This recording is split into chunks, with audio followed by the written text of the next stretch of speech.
Dia faly mitafatafa amintsika rehetra mpanaraka sy tapaka ny fandarana Jeanne Forest Santé aty Canada indray ny tenako.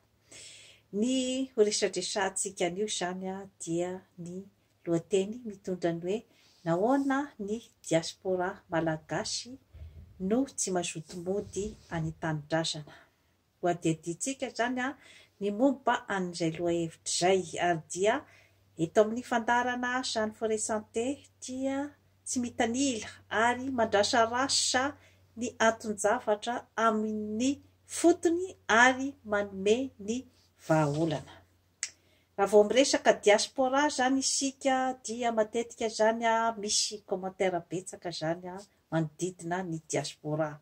Dia ny hoe ny diaspora dia mianakendry any lavitra any, tsy mahita ny zava-misy ety. Maninona raha ohatra ka mody ianareo diaspora fa manao be hevitra any alavitra any.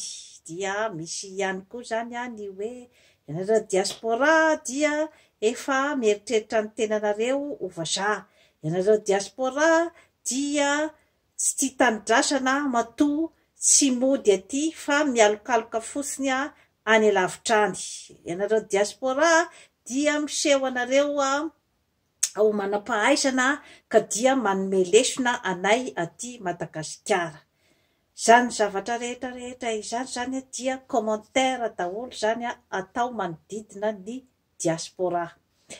Ny tenako tsy andeha amaritena amin'izany zavatra rehetra zany satria ao anatin'ny diaspora koa ny tenako, ka hilaza fa hoe tsy marina izany zavatra commentaire lazain'ny olona izany, na hoe de marina izany commentaire izany, fa matoa koa misy ny karazana remarika izay atao dia misy foana zany ny karazana fahamarinana ao anatin'izay commentaire izay. Ny fomba fijeriko zany no ho zarazaraiko amintsika rehetra izay mpanaraka tsy tapaka ny fandaharana Jeanne Forest Santé.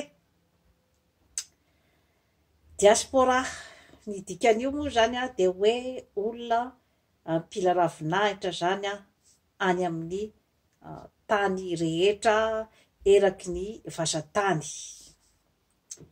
Zany hoe immigrant zany, rehefa zay zany no tena hoe itenenana azy na hoe mpifindra monina.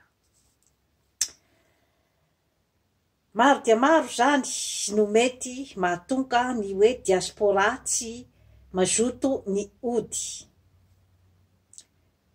Satria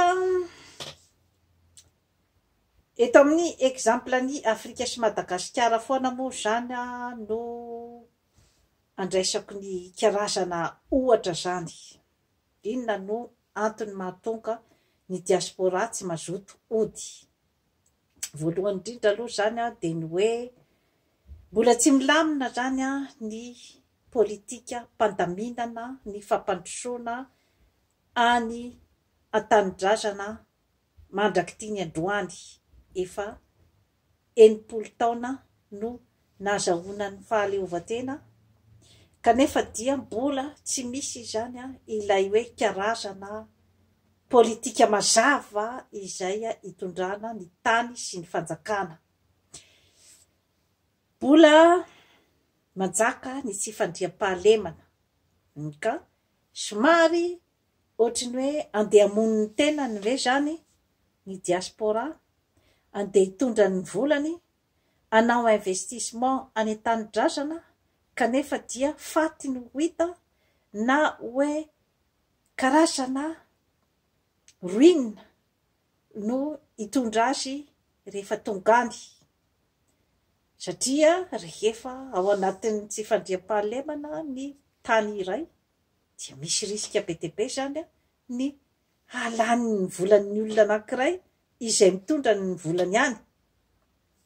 Valable izay zavatra rehetra izay na amin'ny investisseur avy ety amin'ny tany mandroso izay te hanao investissement any Madagasikara sy Afrika. Eo zany izay lafy ny fandriam-pahalemana izay. Eo ihany koa zany ny karazana hoe toe-tsaina izay miandry ny diaspora rehefa tonga any satria samihafa dia samihafa ny fomba fisainana taty amin'ny tany mandroso sy ny fomba fisainana rehefa tonga any amin'ny tanindrazana. Satria taty amin'ny tany mandroso zany dia efa nivolavolaina ho tafiditra ao anatin'ny système na ny firea-kevitra ny société.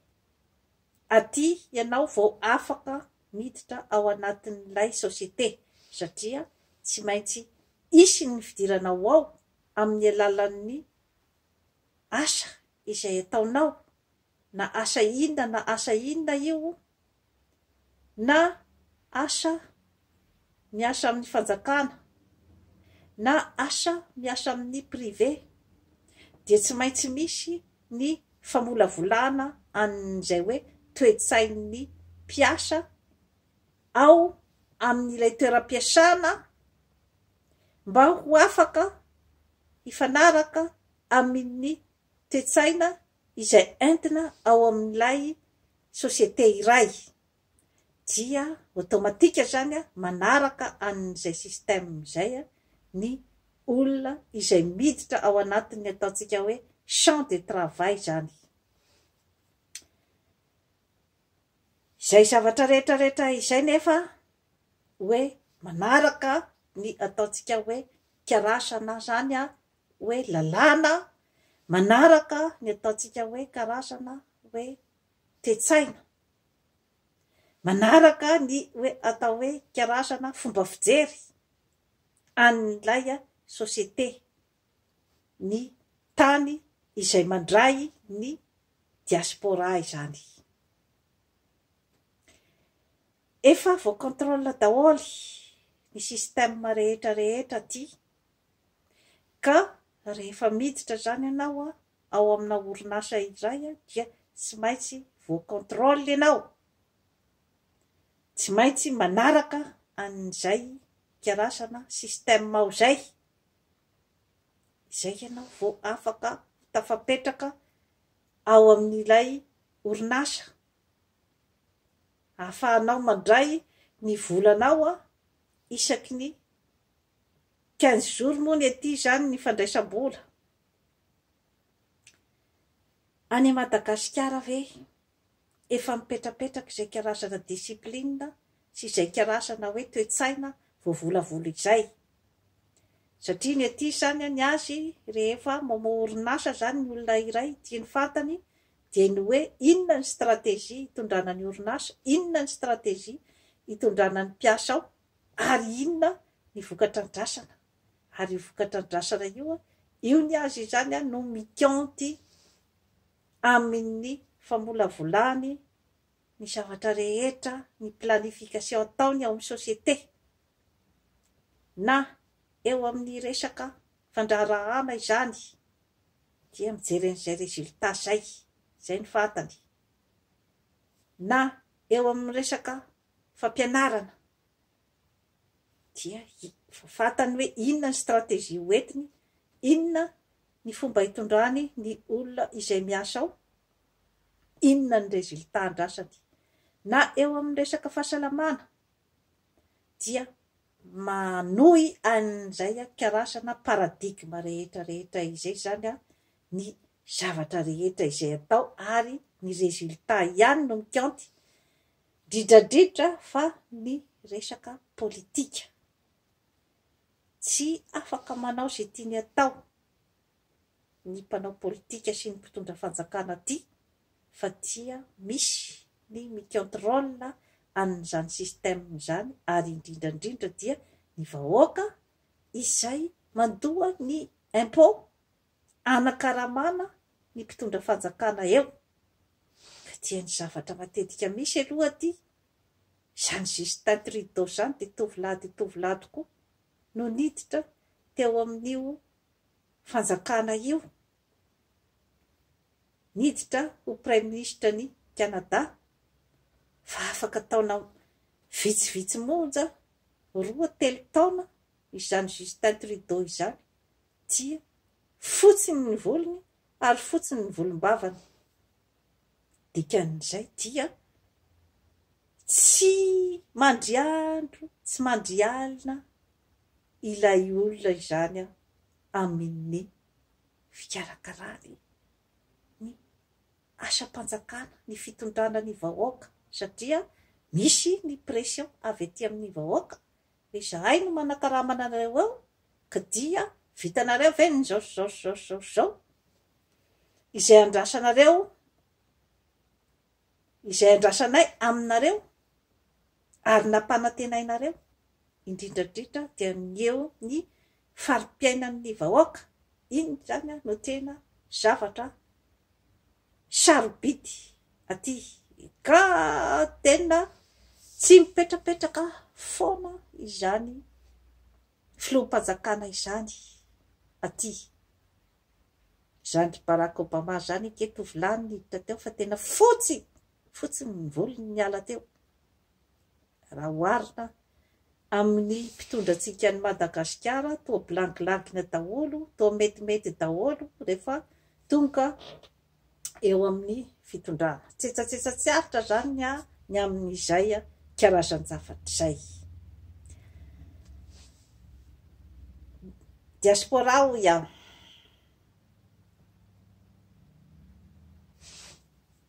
tsy mariky ny hoe fitiavana na tsy fitiava-tanindrazana ny fodiana any tanindrazana na tsy ihany zany no andrefesana ny fitiava-tanindrazan'ny olona iray, hoe rehefa mody izy dia dikan'izay dia tia tanindrazana, ary rehefa mipetraka aty izy dia dikan'izay dia tsy tia tanindrazana. Tsy ihany zany ny fiheverako hoe baromètre zany ahafahantsika mesurer an'izay hoe fitiava-tanindrazana izay ao amin'ny diaspora, fa misy baromètre maromaro kosa no afaka kosa andrefesana an'izay. Misy ny diaspora izay hoe mbola mba manome ny heviny mba hoe ho fampandrosoana ny Madagasikara, na dia maro ara ny kritika sy ny karazana hoe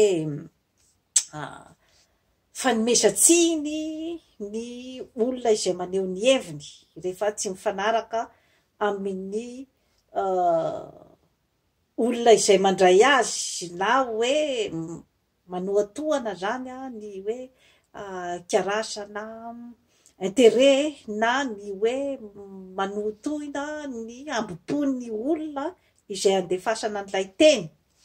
Tsy anjalako ny itsara hoe mety ve sa tsy mety ny ataon'ny diaspora sasatsasany amin'ilay hoe fanaovana kritika sy ny sisa kanefa ny fijeriko azy zany raha ohatra ka kritika anatsara zavatra dia tsy hitako aloha hoe inona no maharatsy azy, satria amin'izay fotoana izay koa mba afaka ny olona andefasana kritika zany mba hieritreritra hoe tena tsy afaka manao izay tiako atao ihany zany eto amin'ity fitondrana ity, satria tsara fantatritsika fa ny fitondrana fanjakana, ny fitondrana vahoaka dia tsy entreprise personnel anao io, teny atsipoka any amin'ny mpitondra izay zavatra izay, fa volam-bahoaka ny eo, ka manana droit ny vahoaka rehetra na ao an-tanindrazana na aty ivelany ny hikritika ny zavatra hitany fa tsy mety. Zay aloha zany no point de vue ko amin'ny hoe resaka kritika izay ataon'ny diaspora avy aty tany lavitra zany. Inona nefa zany no hoe zavatra entin'ny diaspora izay mipetraka aty ivelany zany. Mila jerevantsika amin'ny atsipiriany ny hoe lafitsarany sy ny lafiratsiny amin'ny toe-javatra iray. Maro dia maro amin'ireo diaspora no loharanom-bola izay manampy ny havany any Madagasikara. Izany hoe misy zany hoe tena hoe vondrombondron'olona izay mivelona amin'ny havany mipetraka aty Andilam-bato. Zay zavatra izay zany aloha dia tsara ho fantatry ny mpitondra fanjakana zay zavatra hoe misy participation be dia be eo amin'ny société ny diaspora aty. Ny diaspora aty zany a, ireo izay mba hoe mbola mba mitodika ny Madagasikara, mbola mba manome ny anjara birikiny zany a, dia efa zava-dehibe zany a, na anjara biriky amin'ny resaka hevitra, na anjara biriky amin'ny resaka materialy, dia efa misy ny contribution amin'ny diaspora zany zavatra zany. Ny fanomezana karazana contrôle, izany hoe mba rehefa misy renseignement zany a, hoe omeny ny olona avy any tany-drazana fitarainana na ohatran'izay zany a, dia mba mampiekena zany an'ilay hoe karazana abus de pouvoir misy ao Madagasikara, satria tsy hoe resaka fahakanosana hoe rehefa tia lavitra dia afaka miteny zay tianao tenenina.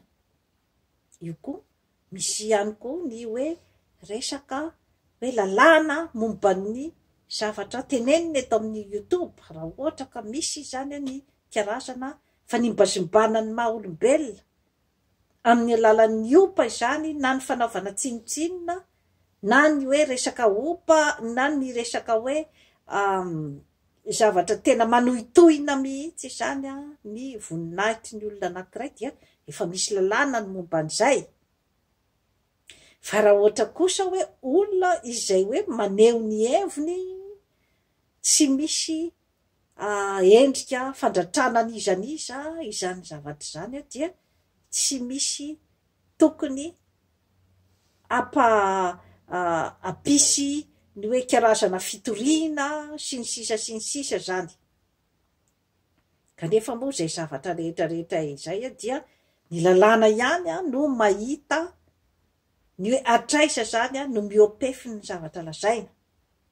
Fa hitako hoe ny fanehoan-kevitry ny diaspora aty ivelany zany dia mba mahatonga ny olona izay mpitondra ny Madagasikara na ireo hoe misehatra amin'ny fiarahamonina mba andanjalanja ny fihetsiny sy ny fanapahan-kevitra izay ataony. Satria raha ny toerana ny olona no maneho hevitra dia maro ny fitarainana, fa any am-ponja rehefa mba maneho hevitra zany mba entina anatsarana zavatra, na hoe maneho hevitra amin'ny resaka fitsikerana. Zany zavatra rehetrarehetra izany zany dia hoe tombony eo amin'ny fisian'ny diaspora zany aty ivelany. Ny diaspora koa zany dia harena ho an'ny firenena io raha ohatra ka ain'ny firenena iray zany no mampiasa azy. Inona ny maha-harena azy? Dia ny hoe manana kokoa zany ny ataontsika hoe expérience amin'ny fiainana zany, fomba fijery somary lavidavitra kokoa izany diaspora izany, satria tsy taninao aty. Mahafantatra bebe kokoa ny atao hoe pouvoir. Ina marina ny pouvoir rehefa aty tany lavitra aty ianao. Inona ny pouvoir anao eo ambany fahefanao, ary inona ny pouvoir ny olona manodidina anao, ny pouvoir ny tompon-tany. Afaka mijery an'izay ary manisy limity an'izay resaka pouvoir izay ny diaspora, satria efa matanjaka ny lalàna aty. Ny fifampifehezana eo amin'ny fiarahamonina, mila fantatra daholo zany zavatra rehetrarehetra izany. Manomboka amin'ny 12 alina dia tsy tokony isy andefa mozika mafy intsony ny eo amin'ny mpiarahamonina, satria tapage nocturne ny anaran'izay. Ary raha ohatra mihoatra ny 120 alina zany ny olona iray no mbola misy mozika mitabataba na olona mitabataba dia manana droit ny fifanolo-bodirindrina ny antsy polisy. Izay zany ohatra dia lalàna izay mifampifehy eo an-tanàna izay tokony ho fantatry ny mpiarabelona zany. Eo mantsy zany no hoe andrafetana ny atao hoe atraiza ilay pouvoir anananao zany. Ka mahatonga anao zany handinika bebe kokoa zany ny fiarahamonina mba tsy hapisy ny disadisa, mba hapisy ny filaminantsaina any aminao. Satria mbe fa azo lazaina fa misy tombony raha eo amin'ny resaka zany ataontsika hoe zany hoe fanavakavaham-bolokoditra ohatra na ny rasisma, dia efa mba azo lazaina fa efa manana tombony zany ny diaspora amin'izao fotoana zao raha oharina zany tamin'ny hoe rejima ny fifampitondrana tamin'ny andron-dry Martin Luther King ohatra. Tamin'izany mbola natanjaka ary tena ny baribary ary tena direkta zany ny atao hoe fanavakavaham-bolokoditra zany.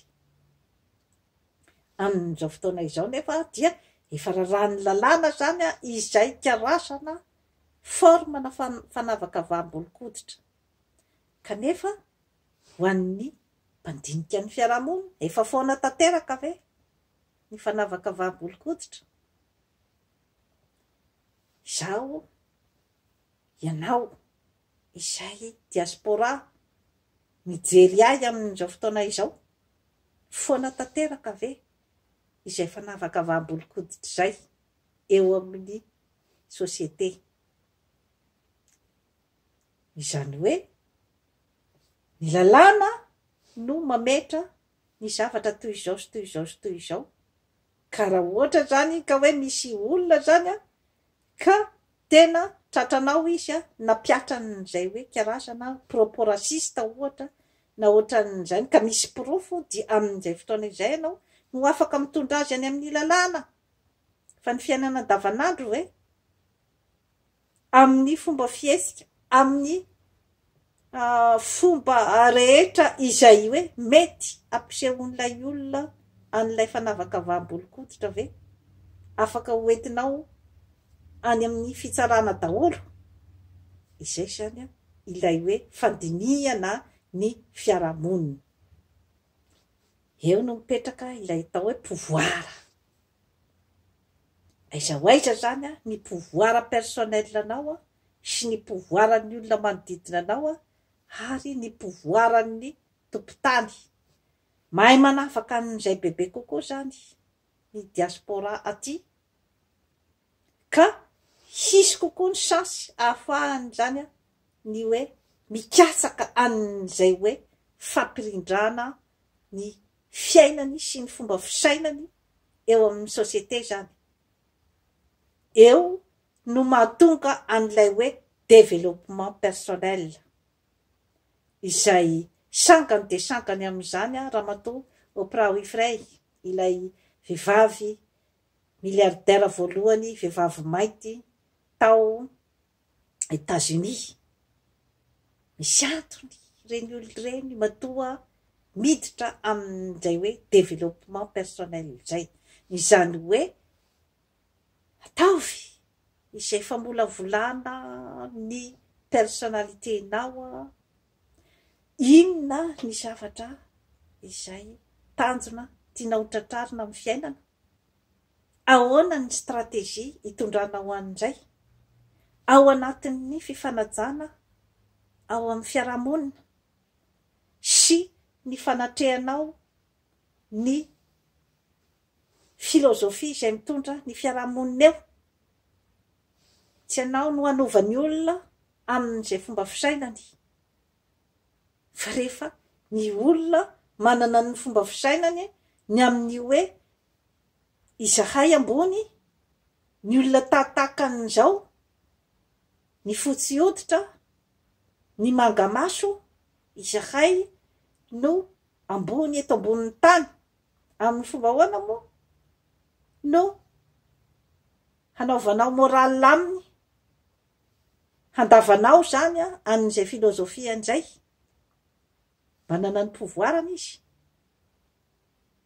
Inona ny tokony ataonao zany manoloana amin'izay zavatra rehetra rehetra izay. Andeha hiditra ve anao any amin'ny hoe fanambaninao ny tenanao zany, satria hoe misy olona zany manambony ny tenany ao, mety ho faharavana no aterak'izay amin'ny fiainanao, mety ho potipotika ny fiainanao rehefa ianao zany hoe zay zany système-ny société zany. De manaiky zany ianao fa ambany, ary manaiky zany ianao fa olona tsy misy ilana azy, olona azo hitsakisahana. Rehefa mandeha amin'izay système izay ianao dia maro no mety ho vokadratsin'izay, na eo amin'ny resaka fahasalamana, na eo amin'ny resaka estime de soi sy ny confiance en soi sy ny fomba fitondranao ny taranakao. Tsy ianao no hanovan'ilay olona fa ianao no mila miova ary manaraka an'izay hoe inona zany ny zavatra ataoko mba hananako an'izay hoe estime ny tenako zay, ny fahatokisako ny tenako ary ny fankasitrahako ny tenako. Satria tsy misy ny lalàna standara milaza ny fahambonian'ny olona iray sy ny fahambanian'ny olona iray, fa arakaraky ny hitondranao ny zavatra ao anatin'ny lohanao ao ihany, zay hamolavolanao ny lohanao ao ihany no hitondra ny fiainanao. Ka lava dia lava ny lalana, lava dia lava ny lalana amin'izay famolavolana toe-tsaina izay. Afaka zany ny diaspora, tsy ny diaspora rehetra rehetra koa nefany no andeha amin'izay lalana izay, izay lalana hoe fandinihana ny fiarahamonina izay tandremo. Fa maro dia maro ny mandeha fotsiny amin'ny lalana rotina isan'andro, tsy mijery ny hoe inona marina moa zany tena objectifako nandeha aty, inona no zavatra filozofia omeko ny taranako. Io koa samy manana ny azy ihany koa zany, fa ny tsirairay ihany koa nefa no mahafantatra hoe raha nandray ny lalana ohatran'izao dia aiza no filaminantsaina azoko, raha nandray ny lalana ohatran'izao moa ve napetipety ny fiainako, ny safidy izay noraisiko. Aty koa zany no ahafantaranao bebe kokoa n'izay hoe tompo safidy ianao amin'ny lalana izay hitondranao ny fiainanao. Inona moa zany ny abadika izay zavatra rehetra rehetra izay dia ny hoe aty zany ny tena zava-dehibe izay namolavolan'ny société, ny diaspora, dia ilay hoe terme famerimberiko eto hoe responsabilité. Zay aloha zany no zavatra hitako hoe tombony goavana dia goavana zany azon'ny diaspora raha oharina zany amin'ny hoe any an-tanindrazana. Zay koa tsy milasa hoe zato isan-jato dia hoe tsy responsable zany ny olona any an-tanindrazana. Voatery fomba fiainana gamba ny diaspora aty dia voatery izany voavolavola tamin'izay hoe responsabilité izay,